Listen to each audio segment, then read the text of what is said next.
হিন্দুদের 12 মাসে 13 পার্বণের মধ্যে অন্যতম বড় উৎসব হল রাখি পূর্ণিমা উৎসব।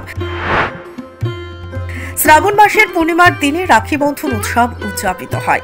শাস্ত্র অনুসারে ভাদ্র ব্যতীত শুভ সময়ে শ্রাবণ পূর্ণিমা তিথিতেই রাখি বন্ধন উদযাপন করা ভালো। আগামী 19শে আগস্ট রাখি বন্ধন উৎসব পালিত হবে তথা পালিত হবে রাখি পূর্ণিমা। রাজ্যের বাজারে ইতিমধ্যে এসে পড়েছে নানান রঙের রাখি। বাজারে রাখির চাহিদা রয়েছে ভালো, তাই নানান রঙের রাখি নিয়ে পশুরা সাজিয়ে বসেছেন দোকানিরা। Bureau report, planet Tripura news.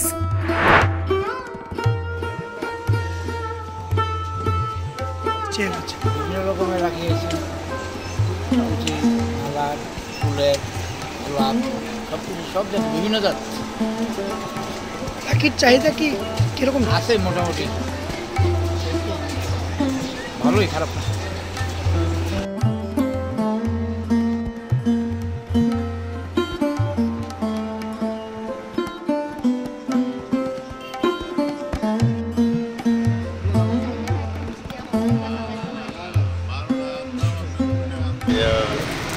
রাখি তো এখন মানে চলে খারাপ না, কিন্তু আর এখন যে আপনার হ্যাপি নিউ ইয়ারের কার্ড এগুলি এখন মোটামুটি বন্ধ হয়ে গেছে। যে আজকাল সবাই মোবাইলের মাধ্যমে, মিডিয়ার মাধ্যমে সবাই করে। আর রাখি বন্ধনটা এখনও আছে, মানুষের কাছে রাখি বিক্রি হয়। ভাই বোনের সম্পর্কটাকে